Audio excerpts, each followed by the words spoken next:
Eh bien, super. Commençons en priant le Seigneur. Au nom du Père et du Fils et du Saint-Esprit. Amen. Garde-moi, mon Dieu, ma force est en toi. Garde-moi, mon Dieu, mon bonheur c'est toi. Garde-moi, mon Dieu, ma force est en toi. Garde-moi, mon Dieu, mon bonheur c'est toi. Amen. Ce petit refrain, c'est un chant du Chemin Neuf qui reprend le psaume 15. Et le psaume 15 est très approprié à ce jour. C'est un psaume que saint Pierre cite quand il fait sa première évangélisation de rue. Voilà, première évangélisation de rue, le jour de la Pentecôte. Et il rappelle la mort de Jésus en disant le Seigneur n'a pas pu garder son saint, son fidèle, dans la corruption.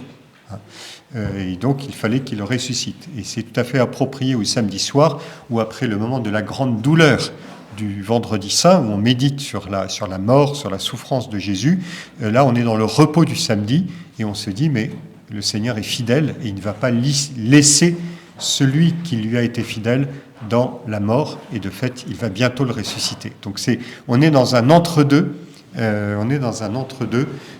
entre ce moment de la grande douleur et on voit que l'espérance est en train de soulever déjà le sépulcre. C'est la signification aussi du tremblement de terre des évangiles et du strépidum qu'on fait le matin. Ça, au moins, c'est la liturgie. Il y a du geste, il y a du son, il y a du mouvement.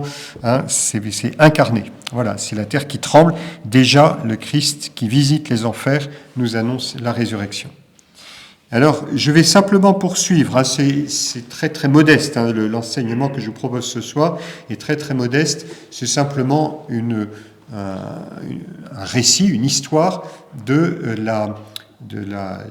baptême tel qu'il se pratiquait dans les premiers siècles. Je vais simplement vous reprendre les choses telles que saint Ambroise nous les rapporte dans son traité sur les sacrements.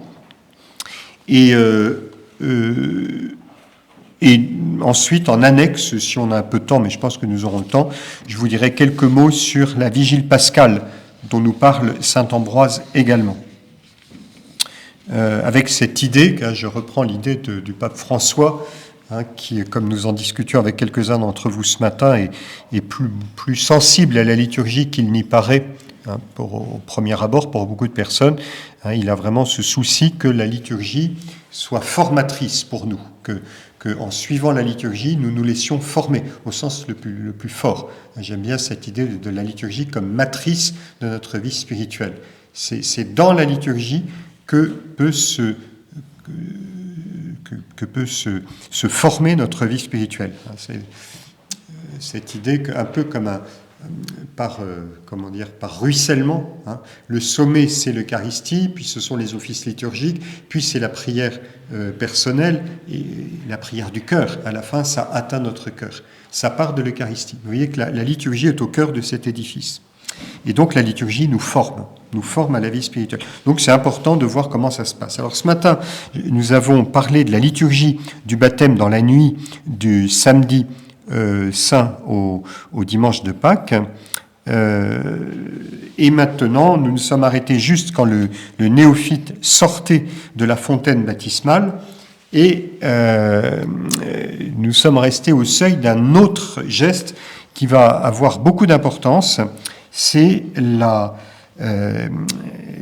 remise du saint crème, qui est ce qu'on a gardé sous le nom de d'onction post-baptismale, un terme un peu technique, pas très joli, mais onction post-baptismale. Le muron, je pense que c'est la même chose que c'est le terme, c'est la myrrhe, une huile parfumée qui symbolise le don de l'esprit.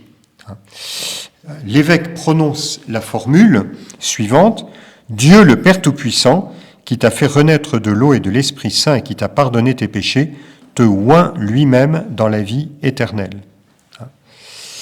Alors, il faut bien distinguer cette onction de la confirmation, qui ne viendra que un peu après dans la célébration, après le lavement des pieds. À ce moment-là, on distingue bien ces deux onctions. Une première onction par le baptême, le néophyte a été oint dans la vie éternelle. Il n'appartient plus au monde, mais à la vie éternelle. Vous vous souvenez ce matin, quand je vous ai rappelé ce rite très étonnant par lequel le catéchumène se tournait vers l'Occident en disant « je renonce au péché, mais je renonce aussi au monde », il y avait le choix de suivre véritablement le Christ. Après, il se tournait vers l'Orient pour confesser le Christ. Donc le baptisé faisait le choix de ne pas appartenir au monde, mais d'appartenir au Christ. C'est l'engagement de la foi, et c'est ce que nous ferons ce soir, quand je vous demanderai, rejetez-vous le péché, et ensuite, croyez-vous en Jésus-Christ. Et il faut bien se rendre compte que dans les premiers siècles, alors pratiquement plus à l'époque où saint Ambroise écrit son traité, mais c'était valable quelques dizaines d'années avant, pour un chrétien, dire « je n'appartiens plus au monde, mais j'appartiens au Christ », il savait très bien que ça pouvait le conduire jusque à l'arène pour se faire manger par les lions, ou dans les mines de sel, ou dans les galères, voilà. Alors contrairement à ce qu'on présente souvent, il n'y avait pas des persécutions permanentes, hein, c'était des moments un peu particuliers, hein, ce qu'un théologien qui écrivait un article, c'est amusant, il appelait l'effet national géographique. Quand vous connaissez la revue nationale géographique, avec des photos impressionnantes, toujours de la steppe africaine, des montagnes des Andes, enfin des photos toujours très marquantes. Et quand vous lisez National Geographic, quand vous voyez les photos des lions, vous avez l'impression que les lions passent leur temps à dévorer des gazelles, voilà, qui sont très forts, qui sont très beaux, et qui passent leur temps à dévorer des gazelles. En fait, le lion, il passe surtout son temps à attendre, il a souvent faim, et c'est très rare qu'il aille chasser les gazelles. Les lions ne passent pas leur temps à manger les gazelles. Seulement, on prend des photographies, puis à la fin, on ne retient que les photographies.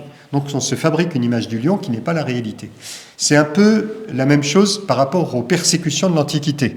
Hein. Il y a eu des persécutions très violentes. Quand vous lisez Eusèbe de Césarée raconte des choses, je peux vous assurer que quand vous lisez, vous avez envie de tourner la page suivante, parce qu'il donne les détails de la cruauté de ces persécutions. Donc les chrétiens ont énormément souffert. Il y a eu des milliers de morts, des choses affreuses, mais la plupart du temps, ils vivaient plus ou moins intégrés, en paix, comme ça que l'évangile a pu se répandre. Voilà. Donc il y avait des baptêmes, et saint Ambroise était une époque où le baptême a eu un développement très important.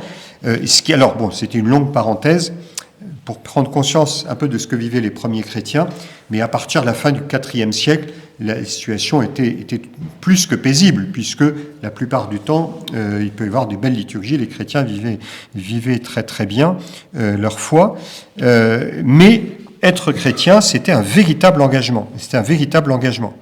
Mais si je vous dis ça, c'est pour vous montrer que là, c'est pas uniquement le catéchumène qui dit « je renonce au monde et je veux appartenir au Christ », mais c'est une onction où le Christ dit « désormais tu m'appartiens ». C'est le Christ lui-même qui vient chercher le chrétien en disant « désormais tu es citoyen du ciel, hein, tu es consacré pour appartenir au ciel, tu ne t'appartiens plus ». On a beaucoup de mal à le comprendre, nous, parce que nous avons une approche très individualiste de la foi. Chacun a sa petite religion. Alors nous, ça tombe bien, on est chrétien, mais on a une attitude qui n'est pas forcément différente de celle de nos contemporains. Moi, je suis chrétien, moi, je suis ceci, moi, je suis cela, je suis plus ou moins chrétien, j'ai perdu la foi. Tu as la foi, mais moi, j'ai plus trop la foi, donc j'ai plus trop à l'Église. Dans les premiers siècles, on a bien conscience que quand on a reçu le baptême, on ne s'appartient plus, on appartient un peu comme quelqu'un, il a reçu la nationalité du Zimbabwe, et il est zimbabwéen. Il a beau dire ce qu'il veut, il a une nationalité, il a un lien particulier avec cet État. Eh bien, le chrétien est un citoyen du ciel, et il ne prend pas ses aises avec le Christ en disant « j'arrête de venir à la messe, ou je crois ou je ne crois pas ». Ça ne dépend pas uniquement de son choix personnel, il a reçu une onction. Le baptême l'a fait naître à une vie nouvelle, l'onction le fait appartenir au Christ. C'est le Christ qui l'a choisi, il a été oint. Alors ça va apparaître encore plus avec l'autre onction dont je parlerai tout à l'heure, celle de la confirmation.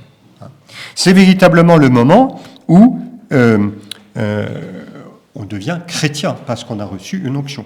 Faut bien y penser par rapport au baptême. On valorise le rite du baptême, passage de la mort à la vie, mais le Seigneur ne fait pas que nous faire passer de la mort à la vie, parce que faire passer quelqu'un de la mort à la vie, tant mieux, mais une fois que la personne est vivante, elle est sortie des eaux, elle dit, maintenant qu'est-ce que je fais ? Il n'y a plus rien à faire. Non, le Seigneur dit, je t'ai fait sortir de la vie pour que tu vives, pour que tu vives avec moi, que tu proclames les merveilles de Dieu. Et pour cela, je te choisis, je te marque de cette onction qui te distingue du monde. Ce n'est pas uniquement moi qui décide de me séparer du monde, c'est j'appartiens au Christ et je porte ce beau nom, comme le disait saint Ambroise dans le saint Cyril de Jérusalem, dans le texte que je vous ai lu, je crois, le premier jour. Je crois que je vous l'ai lu, ce texte, où il dit « Vous êtes devenus des Christ ». Vous aussi, vous vivez de l'Esprit Saint, de cette onction. À ce moment-là, on fait la lecture de Jean chapitre 13. C'est étonnant. On l'aurait mis plutôt le jeudi saint pendant le repas de la Seine, mais je vous ai dit que c'est davantage à Rome qu'il y a eu cette tradition, pour le jeudi saint. Là, tel que saint Ambroise le rappelle, il y a la lecture de Jean 13 aussitôt après le baptême. Pourquoi Jean 13 juste après le baptême ? Allez, on va vous mettre au travail. Quel est le point commun entre Jean 13 et le baptême ? Alors Jean 13, vous voyez de quoi il s'agit ? Pardon ? C'est le discours d'adieu, c'est le début et plus précisément, c'est juste avant le discours.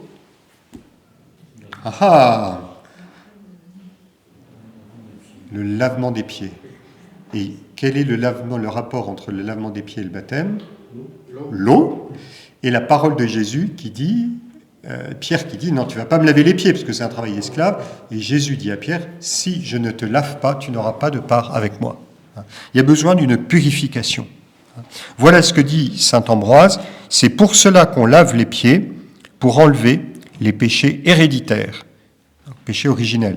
Et alors, on lave les pieds pour enlever le péché originel. Nos propres péchés sont remis, en effet, par le baptême. Et saint Ambroise fait le lien, laver les pieds et le péché originel. Allez, on continue à faire nos liens entre l'Ancien Testament et le Nouveau, et la réalité nouvelle. Le serpent, il va mordre, où ça ? Au talon. Voilà. Donc, les pères de l'Église, vous voyez, avec toujours cette manière très riche de voir les Écritures, comme je disais tout à l'heure, l'image des mines de Timna, on creuse et on découvre beaucoup de choses. Eh bien, le lavement des pieds, Jésus va laver les talons. Il faut se souvenir de Jacob, qui tenait son frère au talon. Jacob le tordu. Le talon, c'est ce qui est tordu dans notre corps. Et Jacob va être rendu droit, le thème du talon. Le serpent qui va mordre au talon. Eh bien, Jésus vient purifier ce talon qui était tordu comme Jacob, ou ce talon qui était mordu par le serpent. Voilà, donc cette richesse de signification. Voilà, finalement, la morsure du serpent au talon, c'est le pouvoir exercé par le démon sur l'espèce humaine dans son ensemble. Il y a véritablement l'idée d'un combat contre le démon. On a évoqué ce thème du combat avec la croix, trophée de victoire. Le baptême, qui est célébré la plupart du temps sur des adultes, avec toute leur démarche de conversion, faisait prendre conscience que le Seigneur nous retirait les péchés personnels. C'était préparé comme une confession où on reconnaît ses péchés et on est pardonné. Le lavement des pieds réfère davantage au péché originel, à l'idée d'une faute collective, on a été blessé au talon, et il s'agit que ce pardon nous atteigne dans cette blessure qui a marqué toute l'humanité.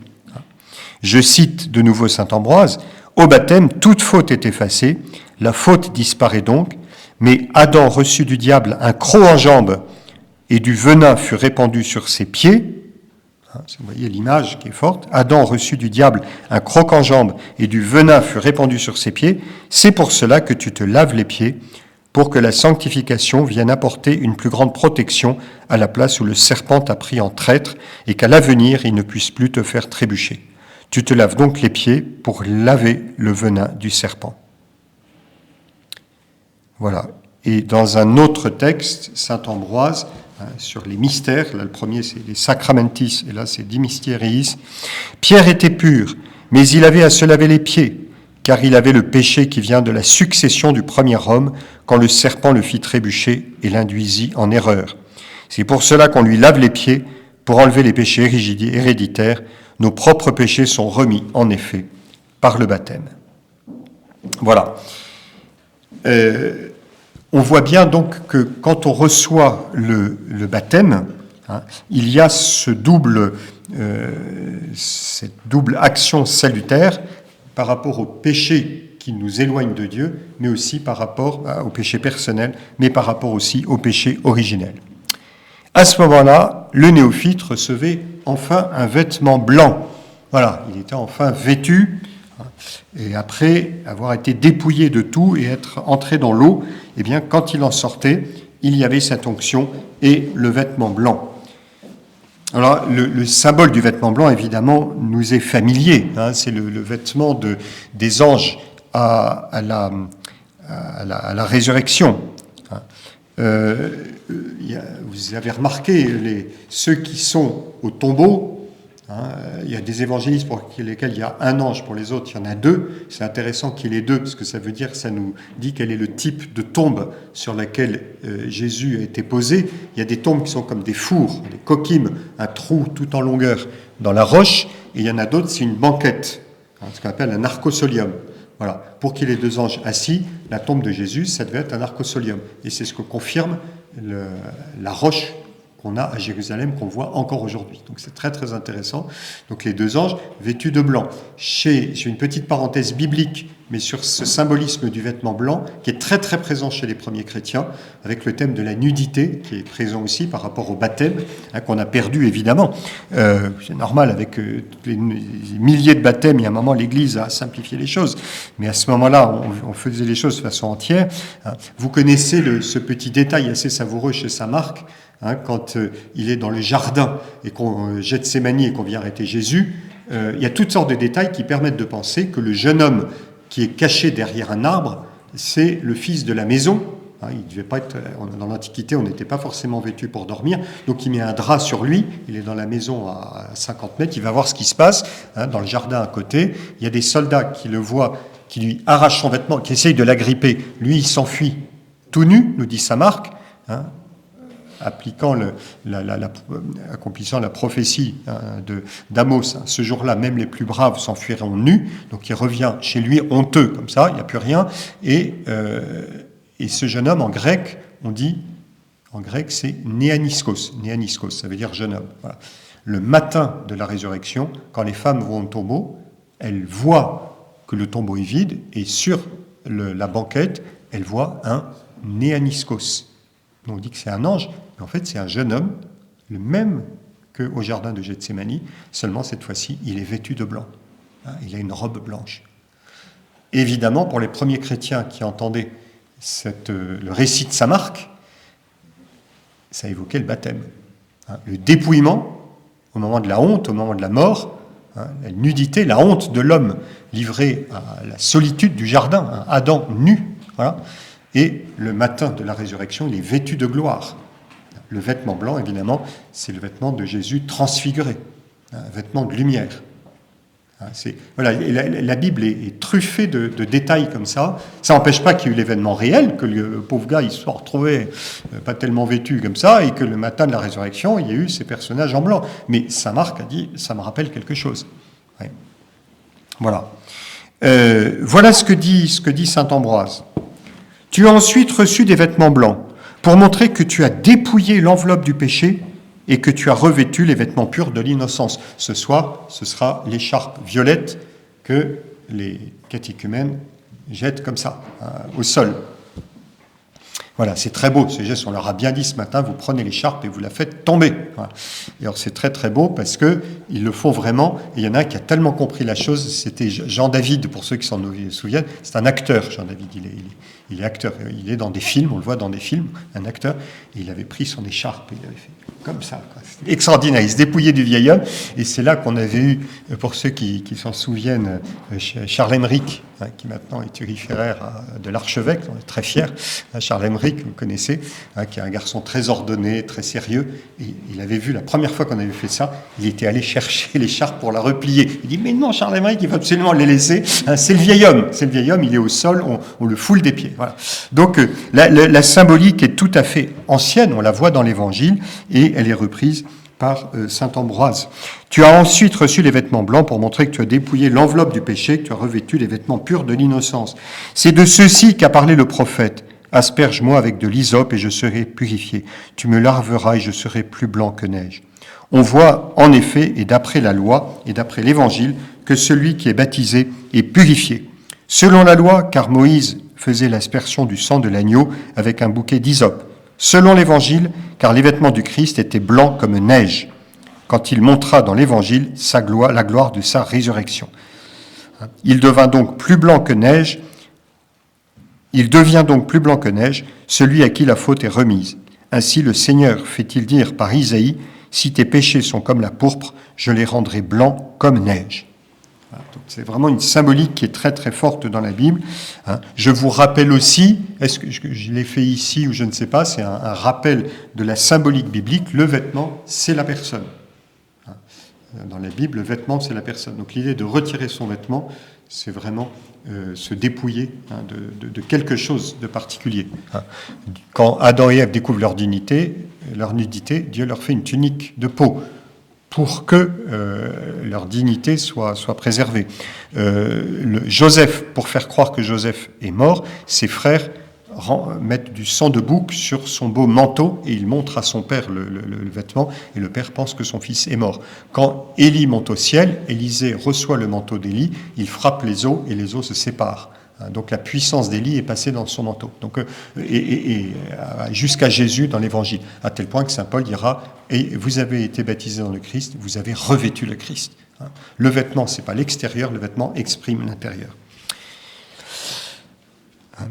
Une autre référence, vêtement blanc, chez saint Ambroise, c'est l'épouse du Cantique des Cantiques.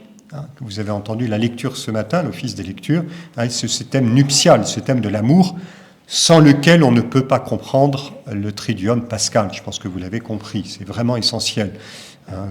Je me méfie beaucoup des lectures trop doloristes. Même si Jésus a connu des douleurs épouvantables, c'est d'abord une question de Dieu qui fait tout pour que l'humanité puisse entrer dans cet amour. Et la souffrance, c'est d'abord le fait que l'homme n'aime pas, qu'il refuse l'amour. Donc, quand par la résurrection du Christ, les hommes, l'Église va pouvoir répondre par l'amour, l'œuvre du salut atteint son but. Donc le Cantique des Cantiques, ce n'est pas une invention moderne, c'était présent à l'époque des pères de l'Église, on citait le Cantique des Cantiques pour pénétrer les rites et les gestes que l'on célébrait. Voici ce que saint Ambroise dit dans son traité sur les mystères, je cite, « Ainsi aussi le Seigneur Jésus, invité par le désir d'un si grand amour, par la beauté de sa parure et de sa grâce, puisqu'il n'y a plus chez ceux qui ont été lavés aucune souillure de faute, dit-il à l'Église, place-moi comme un signe, comme un sceau sur ton cœur, comme un sceau sur ton bras. C'est-à-dire, tu es belle, mon ami, tu es toute belle, rien ne te manque. Place-moi comme un signe sur ton cœur, pour que ta foi resplendisse dans la plénitude du sacrement, que tes œuvres brillent aussi, et qu'elles fassent voir l'image de Dieu, à l'image de qui tu as été faite. Voyez, recevoir le sacrement, c'est être revêtu de la beauté du Christ. Et c'est le propre de l'amour, de se réjouir mutuellement de la beauté de l'autre.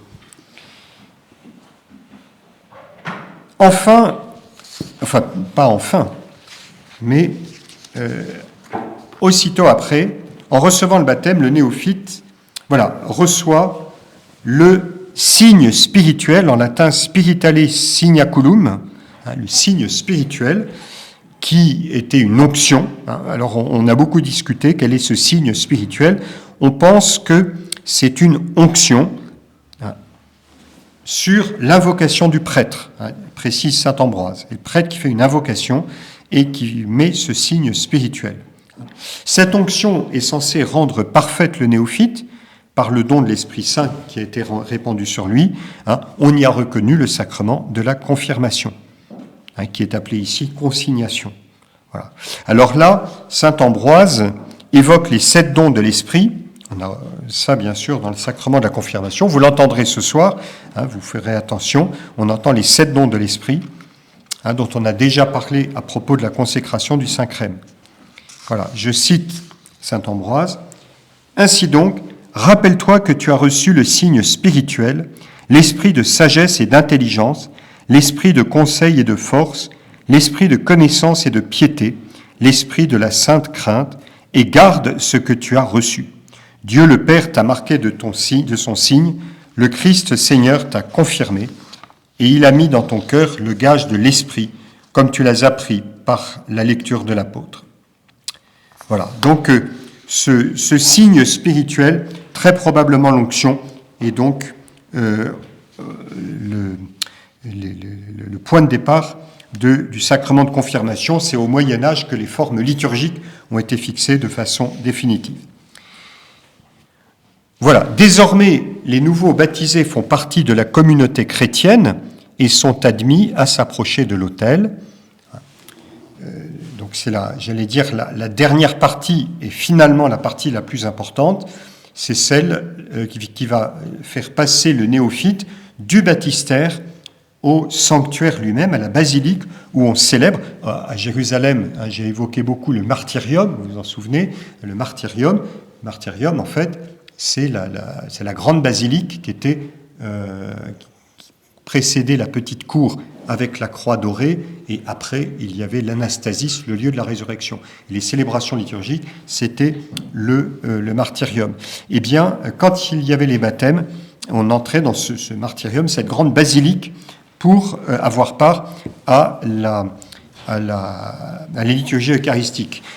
Voilà ce que dit saint Ambroise. « Tu y es allé, tu t'es lavé, tu es venu à l'autel. » Vous vous souvenez, je vous ai cité ça ce matin, je crois, les trois moments.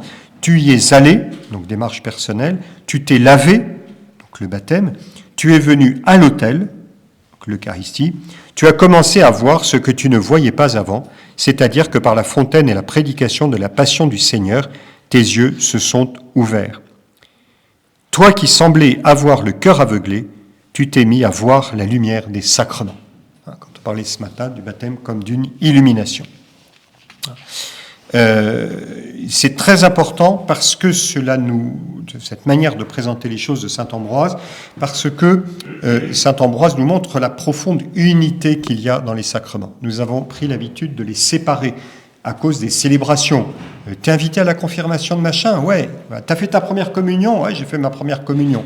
Ah, dis donc, il y a le baptême. Le baptême, vous savez, puis les prêtres et les diacres vont essayer de faire comprendre aux parents, un jour, il faudra quand même qu'il fasse sa première communion. Il y a le baptême, il ne faudra pas oublier la première communion. Donc, c'est dire à quel point les pratiques sont complètement isolé. Vous voyez, je parlais de l'individualisme spirituel, mais c'est vrai aussi par rapport au sacrement. Je vais demander, on verra plus tard. Ça, c'est ce qui se passe souvent aujourd'hui. Non, on ne fait pas maintenant, on verra plus tard. Chacun dispose, comme dans un supermarché, des sacrements, parce que les sacrements, c'est une force que Dieu me donne, j'en ai besoin, j'en ai pas besoin. Chez les pères de l'Église, évidemment, on a une vision totale de notre vie qui est consacrée, qui appartient à Dieu, et donc le Seigneur me conduit depuis la nouvelle naissance jusqu'à l'accomplissement par la confirmation, et la confirmation me rend apte à communier, à recevoir, ce qui est le but évidemment de notre vie, c'est de communier avec Dieu. Je rappelle aussi, vous le savez bien, que l'ordre normal, c'est baptême, puis confirmation, puis communion. C'est l'ordre normal. C'est très très important. C'est clair pour tout le monde, ça. Pardon ? C'est quasiment plus jamais comme ça. Et c'est tellement plus jamais comme ça que quand on a voulu, certains évêques ont voulu remettre la confirmation beaucoup plus jeune, et ça va parce que après il y a quelques mots sur la vigile pascale, mais j'allais dire c'est en annexe, donc on est bien dans les temps. Je vais vous expliquer rapidement, pour la confirmation, la spiritualité, baptême, confirmation, Eucharistie. Le baptême, c'est le passage de la mort à la vie. Pour parler de façon un peu théorique, du non-être à l'être. Je ne suis pas chrétien, je deviens chrétien. Je deviens chrétien, je deviens capable de vivre d'une vie d'église, une vie avec le Christ. Alors, il faut bien comprendre ce que je dis. Avant le baptême, les gens vivent des choses très belles, il n'y a pas de problème. Mais le baptême, voilà, c'est le point de départ. À partir de là, ce que j'ai reçu comme un point de départ, comme un germe, comme une naissance. Saint Irénée insiste beaucoup sur le fait que l'humanité est en état de croissance. Voilà, Adam était comme un petit enfant. Saint Pierre dit, par le baptême, vous êtes des nouveau-nés, comme des nouveau-nés. C'est ça l'origine du mot. Quasimodo. Dans 8 jours, le dimanche de Quasimodo, l'antienne d'ouverture, c'est Quasimodo geniti infantes, citation de Saint Pierre, comme des enfants nouveau-nés, ils désiraient le lait pur de la parole. C'est une très belle thématique. Le baptême est une nouvelle naissance. Jusque-là, tout va bien. Évidemment, il faut qu'il y ait cette croissance de la vie de l'esprit, jusqu'à la plénitude, l'homme parfait, l'homme qui décide de vivre pleinement des dons de l'Esprit Saint, qui devient capable d'offrir sa vie, puisqu'il est responsable, parce qu'il se donne totalement à Dieu, dans la liberté. Et il reçoit les dons de l'Esprit pour ça. C'est la confirmation. On reçoit les dons de l'Esprit qui perfectionnent en nous des dons déjà présents. Mais il y a une continuité. C'est comme le rapport entre la graine et la plante. La plante n'est que le développement de ce qu'il y a dans la graine. La plante, ce n'est pas des éléments extérieurs qui se sont ajoutés. On est d'accord, il y a une continuité. La confirmation, c'est la plante.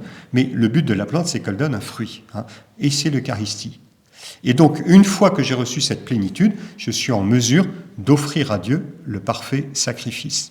Il y a une belle image que l'on trouve, je crois, chez Saint Jean Chrysostome, qui rappelle qu'au temple de Jérusalem, il y avait un autel avec le feu qui brûlait de façon éternelle.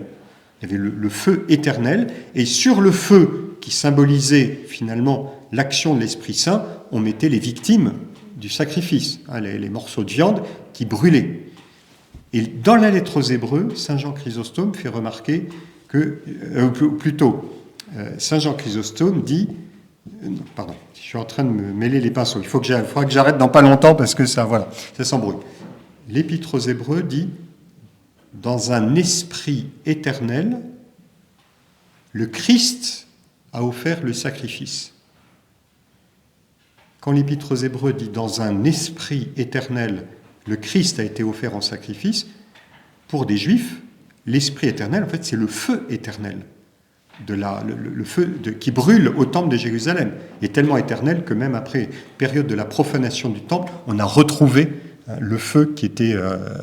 en fait, c'est du bitume qu'il a suffi de réactiver et puis le feu est reparti.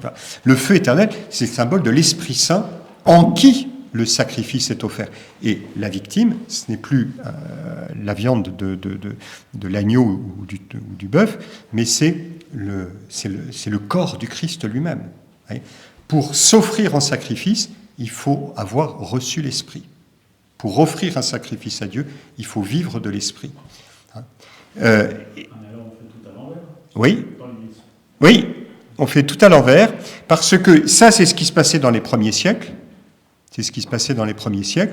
Et assez rapidement, on s'est rendu compte, d'abord, la confirmation, comme c'est la plénitude du don de l'Esprit, c'est l'évêque qui a la plénitude du sacrement de l'ordre qui peut conférer la confirmation. Donc assez rapidement, on a vu que l'évêque, les communautés chrétiennes grandissaient et que l'évêque ne pouvait pas confirmer aussi facilement. Il ne peut pas être dans plusieurs paroisses en même temps. En revanche, la communion, chaque prêtre célèbre la messe et chacun peut recevoir la communion. Donc les fidèles ont fini par recevoir la communion, puis de plus en plus jeunes, au début du XXe siècle, on a dit que la communion des plus jeunes était possible, puis la communion fréquente. Mais pendant ce temps-là, l'évêque, c'est plus tard. Et alors, il y a un autre phénomène. Donc, on a mis la première communion avant la confirmation. Et il y a un autre phénomène qui est assez naturel, assez humain, c'est que, en général, on insiste beaucoup sur la dimension morale de la vie chrétienne. Il faut s'engager, il faut suivre le Christ, on essaye de vivre en chrétien dans le monde, donc la confirmation, c'est quoi? C'est l'engagement. Donc il y a eu tout un discours, que moi j'ai beaucoup entendu dans les aumôneries, la confirmation, il faut que les jeunes soient capables de s'engager. Voilà. On finit par oublier complètement que la confirmation, c'est un don, c'est un sacrement. On confond la confirmation avec une profession de foi, avec l'idée de l'engagement. Alors, on en a beaucoup discuté depuis 15 ou 20 ans et on commence à se rendre compte qu'en fait, il faut recevoir la confirmation très jeune. Et en revanche, en classe de seconde, on va dire, c'est le moment où on peut imaginer une sorte de profession de foi. Où est-ce que tu veux t'engager? Et je me souviens que de l'aumônerie où j'étais dans le 12e arrondissement, le père de Dinchin était passé de la confirmation qui devait être célébré en classe de seconde ou en troisième à la sixième. Alors il y a une levée de bouclier, une histoire très très compliquée. Il était soutenu par Monsieur Paulien, par l'évêque, parce que Monsieur Lustiger disait que c'était bien. Il n'avait pas tranché, mais il avait dit ce serait bien de regarder de ce côté-là. Mais ça avait été difficile. Ça a été difficile. Moi, je suis arrivé à l'aumônerie quelques années après, et les sixièmes se préparaient à la confirmation. Je peux vous dire que ça a été une expérience extraordinaire. C'est une aumônerie qui était très vivante. Alors, toutes les aumôneries, aujourd'hui, il y a l'aumônerie du 13e Ouest qui vit de façon assez magnifique. On va le voir encore ce soir, grâce aux filles qui vont être baptisées. Mais je reconnais que l'expérience que j'ai vécue, c'est que la confirmation en 6e, les jeunes de 6e étaient encore à un âge où ils étaient capables de vivre les choses de façon intérieure. Après, quand on arrive en 5e, 4e, ça se gâte. Ça devient un peu plus lourd, un peu plus compliqué. Voilà. C'est normal, c'est l'adolescence, on y est tous passés. Donc c'est sûr que ça complique les choses. Mais en 6e, moi je me souviens des garçons et des filles, ils posaient des questions. C'était très très touchant, c'est très très beau. Une vraie vie spirituelle, ils recevaient. Donc tout était axé sur, en 6e, tu reçois le don de l'Esprit Saint, la confirmation, et toute l'aumônerie, tu vas développer ce don avec toute une progression. Donc c'est vraiment ça la pédagogie. Voilà. Et un jour, il y a une réunion, on rencontrait les parents, et il y a des parents qui sont revenus en disant « mais c'est quand même honteux, on devrait mettre la confirmation beaucoup plus tard parce qu'ils ne sont pas assez mûrs ». Toujours l'idée que la confirmation, en gros, c'est moi qui confirme. Alors qu'en fait, la confirmation, c'est Dieu qui vient confirmer le baptême. Voilà. Et Monsieur Fricard, qui était là, je me souviens, évêque auxiliaire, avait dit, écoutez, les deux options existent, elles ont leurs avantages, leurs inconvénients chacune, c'est sûr. Donc il ne tranchait pas, c'est chaque aumônerie qui voit. Mais il disait, comment peut-on confesser sa foi, comment peut-on témoigner comme chrétien si on n'a pas d'abord reçu la force de l'Esprit Saint et de l'avoir reçu dans un cœur prêt à le recevoir. Voilà, ça m'avait pas mal marqué. Il n'a pas tranché, donc les aumôneries qui gardent l'idée de la 4e, 3e ou seconde, d'autres qui ont mis en 6e. Moi, ma pratique, j'avoue qu'en 6e, ça avait été assez extraordinaire. Et on retrouve l'ordre théologique. Il y a un très beau livre que je vous recommande, qui est écrit par le père Guillaume de Mentières, vous savez, qui était prédicateur à Notre-Dame, sur la confirmation et qui développe beaucoup cette idée. C'est ce feu éternel, cet esprit dans lequel je suis pris, je suis comme imbibé de l'Esprit Saint, et là je peux offrir le sacrifice. Je peux offrir ma vie dans l'Eucharistie. En 6e, c'est de toute façon déjà après la première communion. Ah bien sûr, mais sur l'âge, et alors ensuite on peut imaginer plus facilement, en effet, qu'on fasse basculer une année confirmation, puis autour de CM1, CM2. Pendant longtemps, la première communion, c'était en CM1.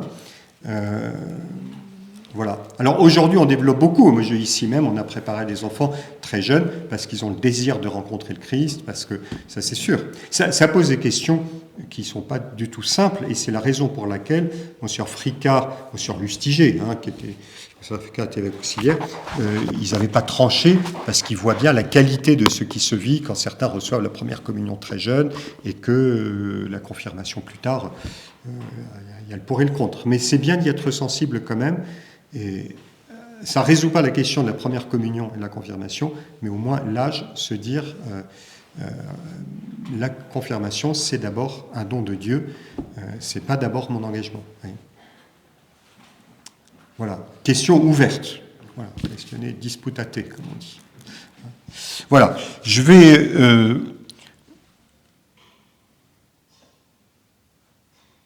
Voilà, alors c'est assez curieux, saint Ambroise explique ensuite la vigile pascale. Donc vous avez vu que le baptême était comme déconnecté de la vigile pascale. Il explique le baptême. La vigile pascale a eu un développement de plus en plus grand dans les siècles qui ont suivi. Voilà. Je mentionne simplement qu'il y a le rite du cierge pascal, qui est très très ancien, le Christ qui vient dissiper les ténèbres de la mort. 12 lectures dans la vigile pascale au IVe siècle. Aujourd'hui, il n'y en a plus que 7. On est vraiment des paresseux. Voilà. Et puis l'Eucharistie, avec la participation des nouveaux baptisés. Voilà. Et puis ensuite, les catéchèses mystagogiques. Je crois qu'on ne va pas aller au-delà, parce qu'il y a eu déjà beaucoup de choses qui ont été dites. Voilà, j'espère que ce parcours avec les pères de l'Église, peut-être plus austère que les autres années, vous a donné le goût d'aller découvrir les pères. Je vous assure qu'on ne s'ennuie pas avec eux. Est-ce qu'il y a quand même des questions ou des points sur lesquels vous vouliez revenir ?